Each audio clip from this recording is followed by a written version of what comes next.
La historia del muro de Berlín ya empieza a ser una vieja historia, como si fuera una especie de antigua leyenda germánica. Sin embargo, la Segunda Guerra Mundial, que trastocó media Europa, no anda tan lejos en los calendarios como para no recordar que desde el 1 de septiembre de 1939 hasta el 4 de agosto de 1945, a lo largo de 6 años, 50 millones de personas murieron en Europa como consecuencia de los frentes, de los bombardeos, de las huidas, del hambre, de la guerra.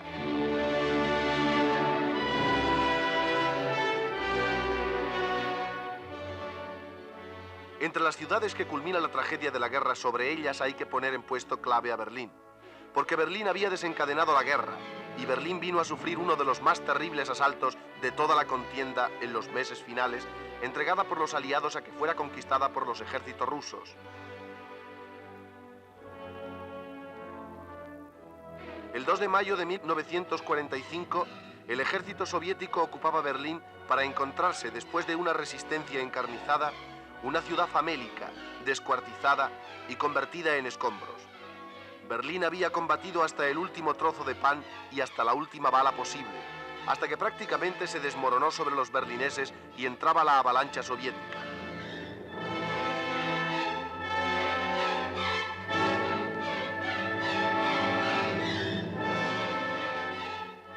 Después llegó la hora de las conferencias y de los repartos. En Potsdam, los tres aliados que entonces todavía eran amigos, los representantes de Estados Unidos, Inglaterra y la Unión Soviética, habían decidido, entre otras cosas, la división de Alemania en dos y, por otra parte, la creación de un Berlín que quedaba aislado en la nueva Alemania comunista. Tres hombres, Truman, Churchill y Stalin, habían roto por la mitad Alemania y habían creado Berlín como una isla dividida en 4 sectores: norteamericano, soviético, inglés y francés.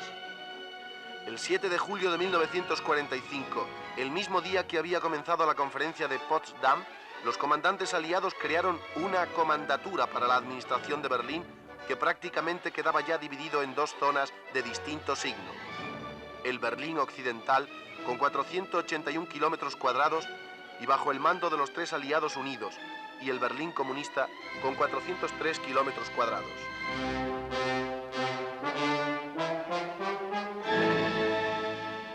Las incidencias se suceden. El alcalde Reuter, de grata memoria para los berlineses, conduce con pulso firme el Berlín occidental y los sucesivos plebiscitos. En el principal, se rechaza la fusión del Partido Socialista con el comunista, que en cambio se unifica en la zona soviética.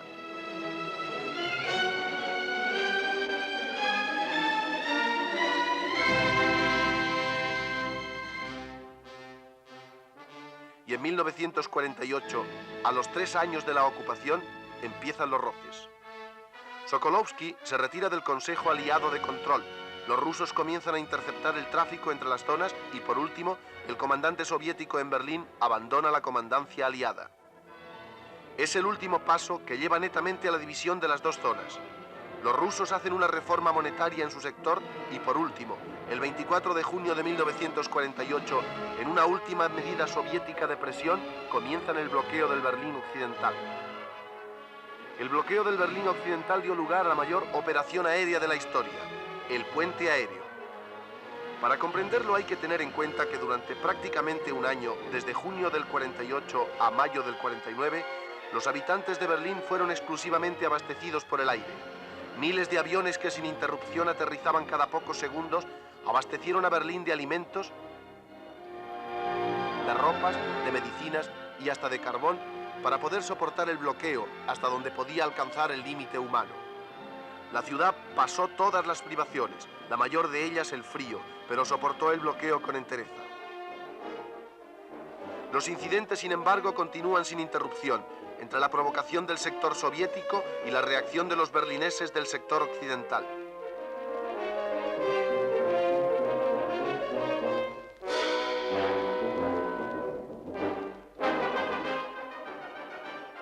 Las gentes huyen. Las negociaciones prosiguen.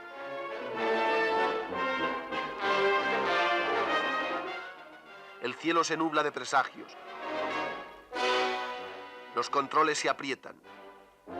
A partir del 8 de septiembre de 1960, los soviets prohíben la entrada a cualquier persona que prevenga del sector occidental, y a lo largo de 1961, las medidas de cierres parciales se suceden sin interrupción, después del fracaso habido en la conferencia cumbre de París, rota por Khrushchev, con motivo del incidente del avión U-2 que hacía reconocimientos norteamericanos sobre la Unión Soviética.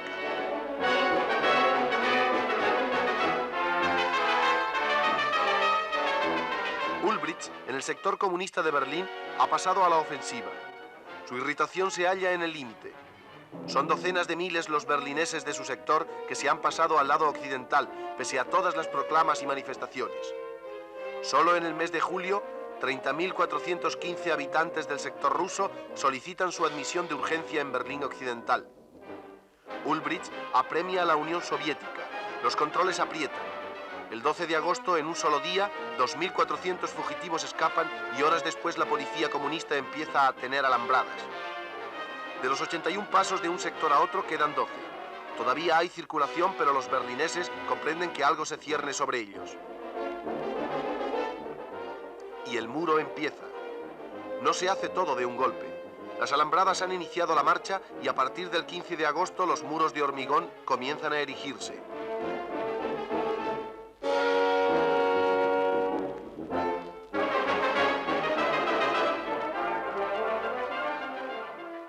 En la frontera alrededor de Berlín, los soviets comienzan la tala de bosques, la construcción de obstáculos, porque en muchos puntos el muro es una sucesión de alambradas, de postes, de zonas electrificadas, de casetas de observación, de centinelas, de perros adiestrados. En la ciudad, cuando las casas siguen la línea divisoria, los soviets tapian las puertas y ventanas. Alguna familia aprovecha todavía el último minuto para escapar por el balcón, por la ventana, con unos petates y algunos utensilios.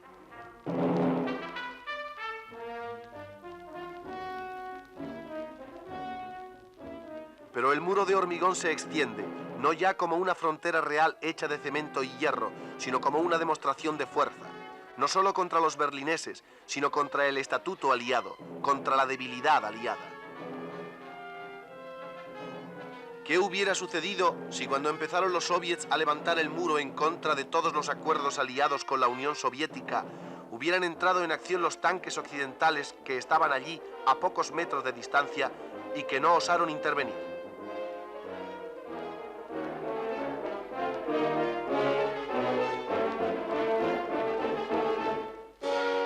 En la primera quincena de este mes, ahora a los 8 años de la erección del muro, los aliados han abierto una serie de negociaciones para volver a tratar de Berlín, de la situación de Berlín, del muro de Berlín, el famoso muro de la vergüenza. ¿A dónde llevarán esas negociaciones? La propuesta aliada, como todas las grandes negociaciones, es solo un principio de negociación. La realidad de las dos Alemanias está ahí. La realidad de Berlín está ahí, pero lo difícil es empezar a tratar el tema. ¿Cuál es la perspectiva? Se la preguntamos precisamente al alcalde gobernador de Berlín, el doctor Klaus Schütz. Señor alcalde gobernador de la ciudad de Berlín, ¿puede usted decirnos, como figura máxima política de la ciudad, cómo enjuicia usted la nueva iniciativa de las potencias occidentales sobre Berlín y con la Unión Soviética? En esta ciudad aprobamos decididamente la nueva iniciativa de las tres potencias occidentales sobre Berlín. Siempre mantuvimos la opinión de que no debía tratar de solucionarse una crisis en los momentos de máxima tensión, sino en los instantes de tirantez más aguda. Igual que el cirujano no opera con heridas inflamadas, sino intenta vencer la inflamación para intervenir. Nos hallamos actualmente en una situación internacional en relación con Berlín que no parece revestir peligro, es decir, el momento más apropiado para actuar. Lo que más deseo en realidad es que siga decreciendo la tensión en y sobre Berlín. En última instancia, quizá la Unión Soviética se aperciba de ello y reconozca lo que hasta ahora no hizo, la existencia de esta realidad que es Berlín Occidental, o lo que es lo mismo, que queremos seguir siendo libres, que pertenecemos al sistema económico y jurídico de la República Federal y que queremos seguir decidiendo nosotros mismos sobre nuestros propios asuntos. Zum Wirtschafts-, Finanz- und Rechtssystem des Bundes gehören. Das heißt, dass wir unsere Dinge selbst bestimmen.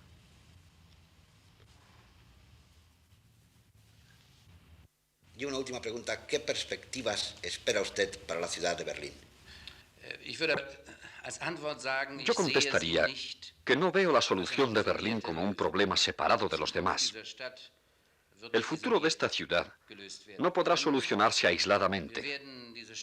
Solo podremos seguir conduciendo y desarrollando esta ciudad si reducimos la tensión en toda Europa. No se podrá mantener un paraíso en Berlín Occidental en tanto en Europa y en el mundo entero la tensión alcance un punto máximo.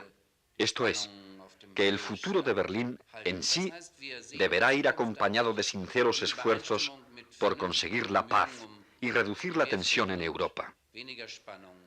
Por tanto, nos identificamos absolutamente con la política en pro de la paz que ha venido ejerciendo el gobierno federal en los últimos años y alentamos la esperanza de que continúe por este camino.